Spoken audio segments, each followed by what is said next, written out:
bacaan surat At-Tahrim. A'udzubillahi minasyaitonirrajim. Bismillahirrahmanirrahim. Ya ayyuhalladzina amanu qu anfusakum wa ahlikum nara wa quduha an-nas wal hijarah 'alaihim malaikatun ghiladun syidadun la ya'tuna Allaha ma amarahum wa yaquluna Tafsir ringkasan Kementerian Agama Republik Indonesia. Wahai orang-orang yang beriman, peliharalah dirimu dan keluargamu dengan mentaati perintah Allah dan menjauhi larangannya dari api neraka, yakni dari murka Allah yang menyebabkan kamu diseret ke dalam neraka yang bahan bakarnya adalah manusia dan batu. Ada manusia yang dibakar dan ada manusia yang menjadi bahan bakar. Penjaganya itu malaikat-malaikat yang kasar dan keras, yang tidak durhaka kepada Allah terhadap apa yang Dia perintahkan kepada mereka, sehingga tidak ada malaikat yang bisa mencoba untuk mengurangi atau meringankan hukumannya. Dan mereka patuh dan disiplin, selalu mengerjakan apa yang diperintahkan Allah kepada mereka. Assalamualaikum warahmatullahi wabarakatuh. Perkenalkan, nama saya Ana Herunisa, NIM 212043. Di sini saya dari anggota kelompok 4 akan menjelaskan kajian Quran surat At-Tahrim ayat 6 mengenai objek pendidikan. Keluarga adalah tumpuan harapan. Dijelaskan dalam Quran surat At-Tahrim ayat 6 yang berbunyi, A'udzu billahi minasyaitonir rajim. Bismillahirrahmanirrahim. Ya ayyuhalladzina amanu qu anfusakum wa ahlikum nara wa quduhan nas wal hijaratu 'alaiha malaikatun ghiladun syidadun la ya'suna Allaha ma amarahum wa yaf'aluna ma yu'marun. Yang artinya, hai orang-orang yang beriman, peliharalah diri kalian dan keluarga kalian dari api neraka yang bahan bakarnya adalah manusia dan batu, yang penjaganya malaikat-malaikat yang keras lagi kasar. Dia tidak pernah mendurhakai apa yang diperintahkan kepadanya dan selalu mengerjakan apa yang diperintahkan kepadanya.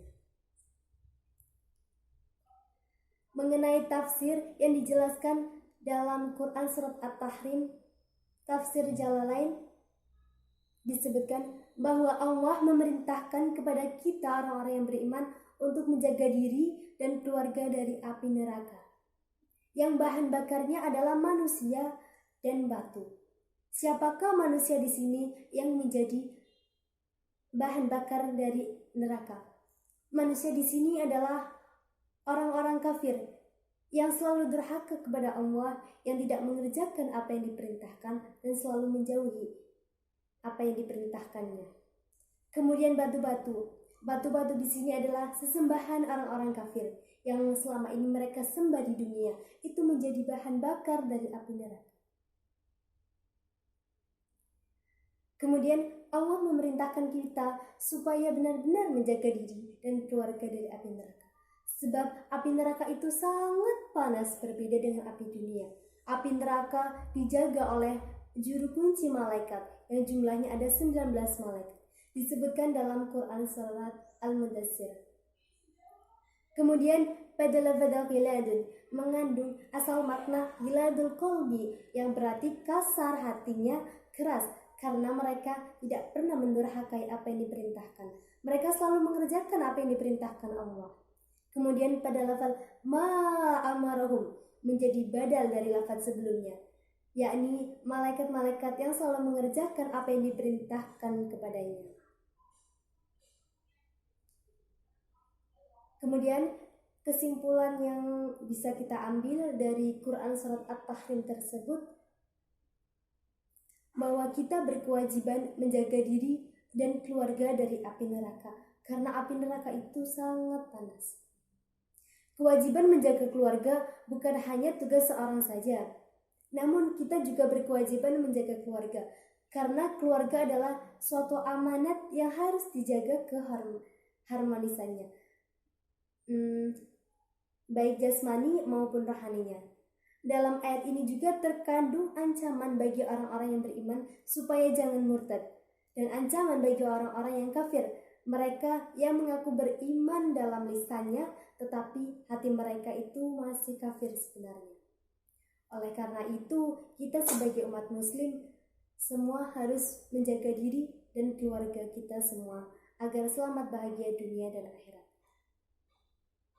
Kemudian mengenai nilai-nilai pendidikan yang dapat kita ambil, yang pertama menjaga diri dan keluarga dari api neraka. Kemudian yang kedua, selalu mengerjakan apa yang diperintahkan kepadanya dan menjauhi larangannya supaya hidup kita selamat. Misalnya dengan menjalankan sholat, itu suatu hal yang dapat kita lakukan untuk menjaga diri dan mendekatkan diri kita kepada Allah. Kemudian bersabar dalam sesuatu, karena Allah berfirman sendiri dalam Quran surat Al-Baqarah yang artinya, mintalah kepadaku dengan sabar dan sholat. Oleh karena itu, sabar dan sholat bisa mendekatkan diri kita kepada Allah. Itulah yang bisa saya sampaikan, kurang lebihnya mohon maaf. Terima kasih. Wassalamualaikum warahmatullahi wabarakatuh. Assalamualaikum warahmatullahi wabarakatuh. Perkenalkan, nama saya Muhammad Najib Salsabila, NIM 2120045. Sedikit akan menjelaskan tafsiran Quran surat An-Nisa ayat 17 beserta dengan nilai-nilai pendidikan yang terkandung di dalamnya. Sebelum itu, saya akan mencoba membacakan ayatnya terlebih dahulu. A'udzu billahi minasyaitonir rajim. Bismillahirrahmanirrahim. Innamat taubatu 'alallahi lilladzina ya'maluna su'a bijahalatin tsumma yatubuna min qaribin faulaika yatubullahu 'alaihim wa kana Allahu 'aliman hakima.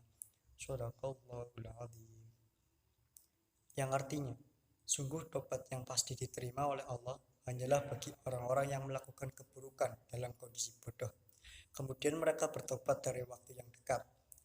Maka mereka itulah yang Allah terima tobatnya, dan Allah Maha Mengetahui lagi Maha Bijaksana.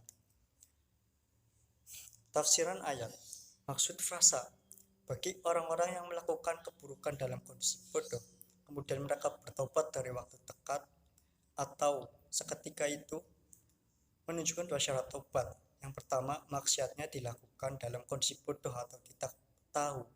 Kemudian yang kedua, pertobatannya dilakukan dari waktu yang dekat. Maksudnya adalah seketika itu melakukan tobat ketika sadar bahwa dirinya melakukan kesalahan.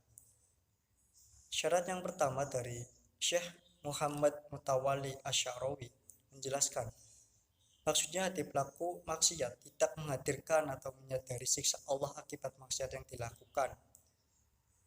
Sebab andaikan sadar, niscaya ia tidak akan melakukannya.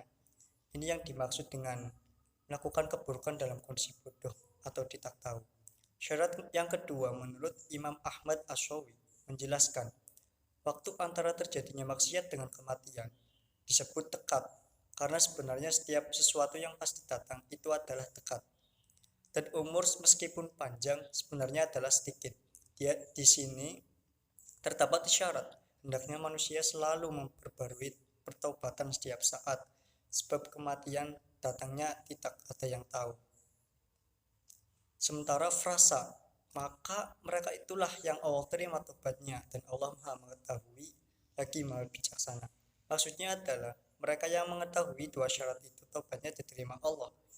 Allah Maha Mengetahui manusia yang melakukan kemaksiatan karena terkuasai oleh syahwat dan kebutuhannya.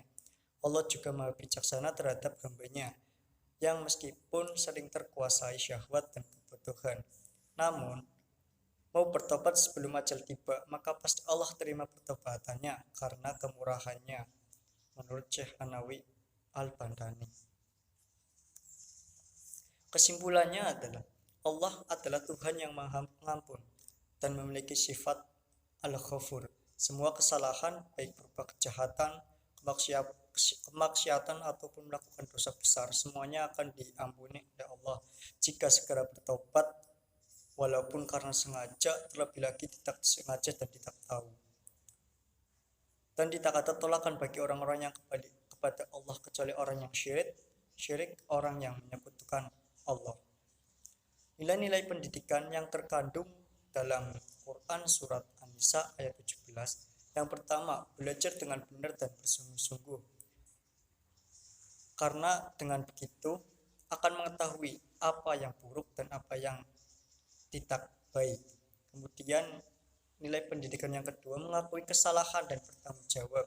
Maksudnya adalah ketika ia sadar bahwa dirinya melakukan kesalahan atau kemaksiatan, maka ia akan merasa tanggung jawab, merasa punya hutang untuk bertanggung jawab atas kesalahan dan kemaksiatannya.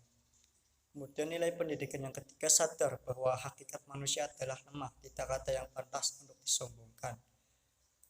Kemudian selanjutnya, memaafkan kesalahan orang lain. Allah saja yang memiliki banyak kekuasaan dan maha segala-galanya, dengan mudahnya memaafkan kesalahan orang lain walaupun sangat tidak baik ya. Masa manusia yang tidak punya kekuatan apa-apa tidak memaafkan kesalahan orang lain? Mungkin itu saja yang bisa saya sampaikan, kurang lebihnya mohon maaf. Wabillahi taufiq wal hidayah. Wassalamualaikum warahmatullahi wabarakatuh.